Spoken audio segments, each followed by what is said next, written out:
ইরানের রাষ্ট্রীয় টেলিভিশন দেশটার সর্বোচ্চ নেতা আয়াতুল্লাহ আলী খামেনির মৃত্যুর খবর নিশ্চিত করছে। ইন্না লিল্লাহি ওয়া ইন্না ইলাইহি রাজিউন। সৃষ্টিকর্তা এই শহীদের মৃত্যু কবুল করুন। এখন এই যুদ্ধের ভবিষ্যৎ কি? কেউ কেউ কইতেছেন ইরানের তো আসলে পাল্টা আঘাত করার মতো তেমন কিছু নাই, কিছু ক্ষেপণাস্ত্র ছাড়া। ক্ষেপণাস্ত্র ব্যয়বহুল, এইটার একটা স্টক আছে, সেটা শেষ হয়ে যেতে পারে দ্রুত। বিমান দিয়ে বোমা মারা অনেক বেশি কস্ট এফেক্টিভ, তাই এই যুদ্ধে ইরান টিকবে না। তার উপরে আমেরিকা আর ইসরায়েল একসাথে আক্রমণ করছে, আর ইরান ওইদিকে কাতার, বাহরাইন, জর্ডান, আরব আমিরাত, সৌদি আরব আর ইসরায়েলেও একসাথে পাল্টা আক্রমণ করছে। ইরান একা অসংখ্য শত্রুদের সাথে একসাথে লড়তেছে। একা এতগুলো রাষ্ট্রের সাথে একই দিনে যুদ্ধ বাধায় দেওয়ার ইতিহাস দুনিয়াতে আর একটা আছে কিনা মিলিটারি বিশেষজ্ঞরা বলতে পারবেন। আমি খুঁজে দেখছি, পাই নাই। এটি একটা অভাবনীয় যুদ্ধ, এমন যুদ্ধ আগে কখনো হয় নাই। ইরান একটা মরণ কামড় দিছে এমন ভাবে যে আমি তো মরবই, তোমাদের সাথে নিয়ে মরবো, এই স্টাইলে। এই যুদ্ধে ইরানকে পরাজিত হবে, অন্য পরাশক্তিগুলো কি অবস্থান নেবে? আর আমেরিকা আসলে লাগলো কেন ইরানের পিছনে? আমেরিকার লাভ কি? এই জটিল রাজনীতি বুঝলে পরিষ্কার হয়ে যাবে বিশ্ব রাজনীতি, ভূ রাজনীতি এগুলো কি আসলে কিভাবে কাজ করে। আসেন আজকার আলাপ আল্লাহর নামে শুরু করি। আলোচনা শুরুর আগে আমরা একটু সংক্ষেপে জেনে নিই আগে কি কি ঘটছিল, তাহলে ইরানের সংকট কেন তৈরি হলো সেটা বুঝতে পারবো। ইরানের পারমাণবিক কর্মসূচি নিয়ে 2000 সালের দিক থেকে পশ্চিমা দেশগুলোর সঙ্গে একটা টানাপোড়েন চলতেছিল। অভিযোগ ছিল ইরান হয়তো পারমাণবিক অস্ত্র বানাইতেছে। পৃথিবীর প্রত্যেকটা দেশে পারমাণবিক কর্মসূচি আছে, কিন্তু বাংলাদেশেরও আছে। এটা শুধু বোমা বানাইতে লাগে না, ইলেকট্রিসিটি বানাইতে লাগে, আমাদের চিকিৎসার জন্য লাগে, ক্যান্সার চিকিৎসার জন্য লাগে, রেডিওথেরাপি মেশিনে লাগে, আপনারা জানেন, এক্সরের জন্য লাগে, এমনকি বুকে যে হার্টের ডাক্তারেরা স্টেন্ট বসায় না, ওই টাইমেও লাগে। স্টেন্ট লাগাইতে গেলে দেখবেন যে ডাক্তার, নার্স, টেকনিশিয়ানরা বুকে স্যার কোনা এরকম একটা ছোট বাক্সের মতো সাদা এটা পড়ে থাকে, রেডিয়েশন মাপ ওইটা। যাই হোক, ইরান পারমাণবিক অস্ত্র বানাবে এই ভয়ে জাতিসংঘ, ইউরোপিয়ান ইউনিয়ন, যুক্তরাষ্ট্র ইরানের উপরে কঠোর অর্থনৈতিক নিষেধাজ্ঞা দেয়। ইরানের তেল রপ্তানি কমে যায়, ব্যাংকিং ব্যবস্থা প্রায় বিচ্ছিন্ন হয়ে পড়ে, অর্থনীতি স্থবির হয়ে যায়। এই অচল অবস্থা কাটাইতে 2015 সালে ইরান এবং 6 বিশ্বশক্তির মধ্যে একটা চুক্তি হয়।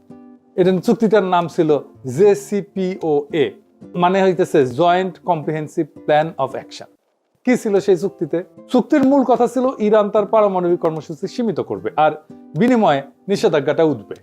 পারমাণবিক কর্মসূচি সীমিত রাখা মানে প্রকৃতিতে যে ইউরেনিয়াম পাওয়া যায়, মানে যেটা থেকে পারমাণবিক শক্তি আসে আর কি, ওইটা দিয়ে কিছু হয় না, ওইটাতে ঘন করা লাগে, ঘন ঘন। মানে ধরেন চিনি ছাড়া চা হইতেছে প্রাকৃতিক ইউরেনিয়াম, পাইনসা চা হইতেছে অল্প সমৃদ্ধ ইউরেনিয়াম, মানে একটু ঘন হয়েছে। হালকা মিষ্টি চা হইতেছে মাঝারি সমৃদ্ধ ইউরেনিয়াম, আর কড়া মিষ্টির চা হইতেছে বোমা তৈরির গ্রেডের অতি সমৃদ্ধ ইউরেনিয়াম। এটা কেমনে ঘন করে এই ইউরেনিয়াম? মানে মাখন তোলা দেখেছেন না, যে ঘুটা দিয়ে ঘুরায়, ঠিক ইনকে ঘুরে ঘন করে। ইরান রাজি হয় যে এই ইউরেনিয়াম সমৃদ্ধকরণটা মাঝারি পর্যায়ে রাখবে, মানে যেটা দিয়ে আরামসে বিদ্যুৎ বানানো যাবে, চিকিৎসার কাজ করা যাবে। এবং আন্তর্জাতিক পারমাণবিক সংস্থা যেটা জাতিসংঘের IAEA, ওইটাকে কঠোর নজরদারির সুযোগ দেবে। নজরদারি চলতেছিল। এর ফলে চুক্তি স্বাক্ষর করার পর একটা বড় অংশের আন্তর্জাতিক নিষেধাজ্ঞা উঠায় নেওয়া হয়। ইরানের তেল রপ্তানি বাড়ে, বিদেশি বিনিয়োগও আসে। কিন্তু 2018 সালে ট্রাম্প এই চুক্তি একতরফাভাবে বাতিল করে দেয়। যুক্তি ছিল চুক্তিটা যথেষ্ট কঠোর না, মানে ট্রাম্পের পছন্দ মতো, মন মতো হয় না। আবার নিষেধাজ্ঞা আরোপ করা হয়। ইরান দেখে, আচ্ছা আমিও তো তাইলে ইউরেনিয়াম ঘন করব, আমার তো লাভ নাই, চুক্তিতে তো আমি নাই। তারা পারমাণবিক বোমা বানানোর মতো ঘন করে ফেলে ইউরেনিয়াম। কাছাকাছি ইরানের যুক্তি, আমেরিকা আগে চুক্তি ভাঙছে, আবার নিষেধাজ্ঞা দিছে, তাই বাধ্য হয়ে প্রতিক্রিয়া দেখাইতেছি। চুক্তি ভাঙার দায় যুক্তরাষ্ট্রের। এখন যুক্তরাষ্ট্র কি চায়? 1 নাম্বার, ইরান যেন ইউরেনিয়াম আর সমৃদ্ধ নামার করে, মানে ঘন না করে। এটাই শেষ না, তার মজুদ যেটা আছে সেটা যেন কমায়। এটাই শেষ না, আবার কঠোর নজরদারিতে যেন রাজি হয়। এখানেই শেষ না, সে যেন তার ব্যালিস্টিক মিসাইলের কর্মসূচি ত্যাগ করে, এটা যেন আর না বানায়। আর কে? এটাই শেষ না, হিজবুল্লাহ আর ইয়েমেনের হুতিদের যেন সাহায্য না করে। আবার ইসরায়েল দাবি করে ইরানের পারমাণবিক অবকাঠামো পুরো চূর্ণ বিচূর্ণ করে দিতে হবে, এটা শেষ করে ফেলতে হবে, মাটির সাথে মিশাই দিতে হবে। একটা দেশে বাইরের 2টা রাষ্ট্রের ইচ্ছা মতো চলতে হবে, আমেরিকা ইসরায়েল যা চাইবে তাই চলতে হবে। এটা কোনো মর্যাদা সম্পন্ন দেশ করবে না। এবার আসেন দেখি আসল প্রশ্ন, আমেরিকা ইসরায়েল কি ইরানকে হারাইতে পারবে? প্রথমে বলেনি, আমেরিকার ইসরায়েলের সম্মিলিত সামরিক ক্ষমতার ধারে কাছেও ইরান নাই, তাইলে কি ইরান হারিয়ে যাবে? না, এই প্রশ্নের উত্তর অত সহজে দেওয়া যাবে না। আসেন আমরা আলাপটা শেষ করলে বুঝবেন আসলে ইরান হেরে যাবে কিনা। যুদ্ধ তো শুধু অস্ত্রের কস্ট বেনিফিট অ্যানালাইসিস না, যুদ্ধ রাষ্ট্রের কাঠামো, ইতিহাস, ভূগোল, মনস্তত্ত্ব সব মিলে একটা পূর্ণাঙ্গ সমীকরণ। আর সেই সমীকরণে ইরানকে সহজে হারানো খুবই কঠিন, প্রায় অসম্ভব। কেন?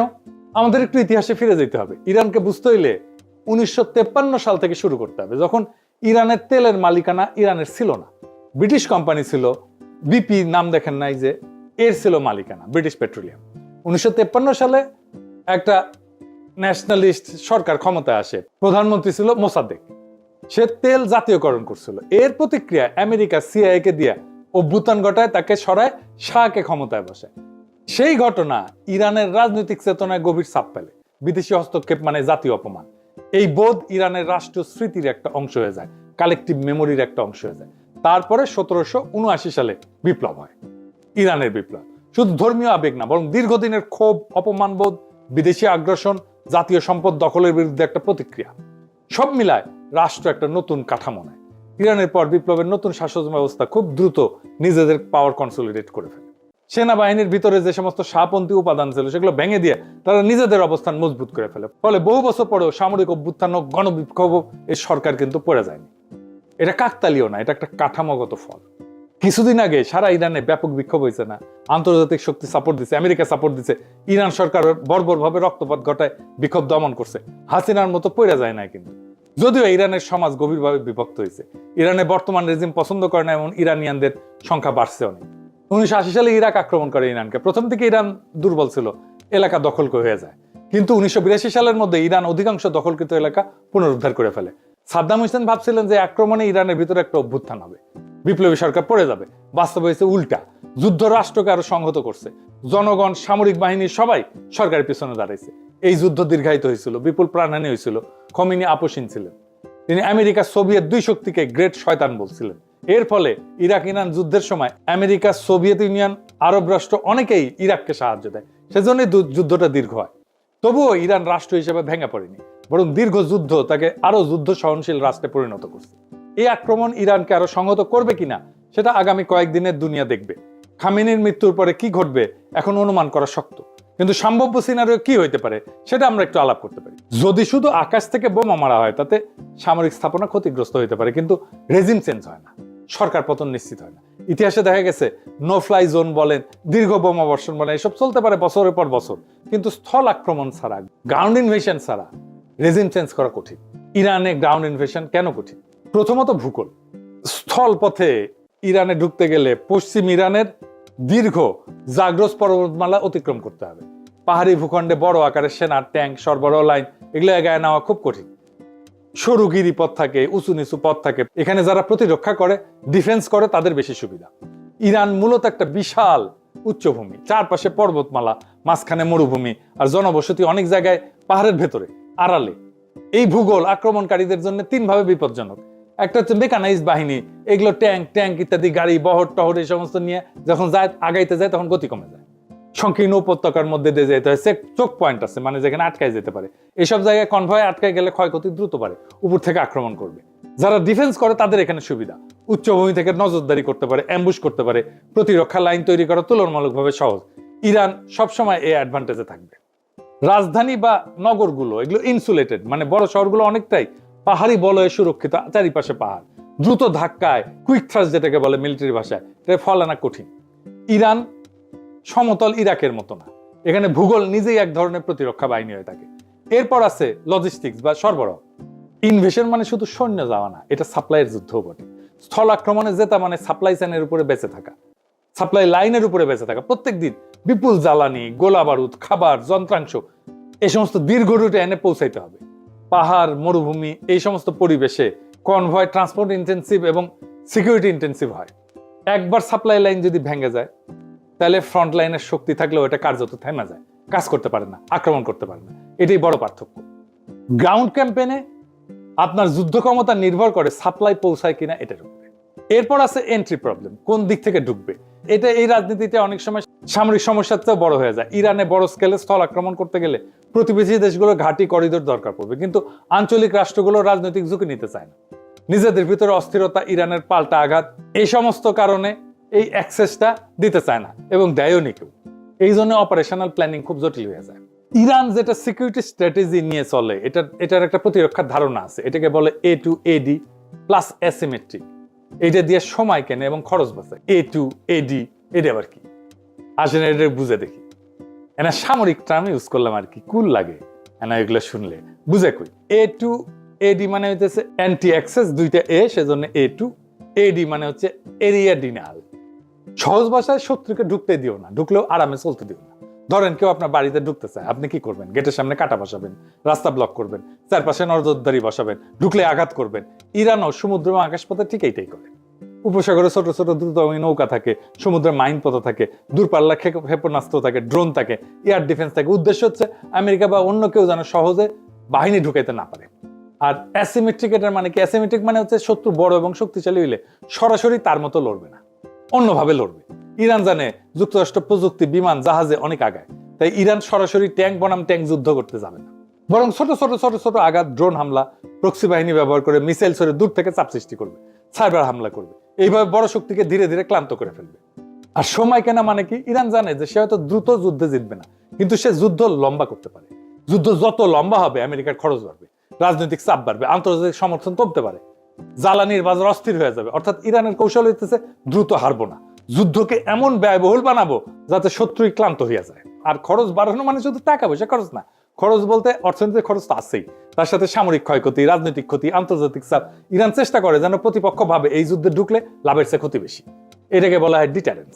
মানে এর জন্য শত্রুপক্ষ দূরে থাকবে, আক্রমণ করার আগে 10 বার ভাববে। এরপর আছে টেক দ্য সিটি সমস্যা, মানে শহর দখল করে ফেলে হারায় দেওয়া।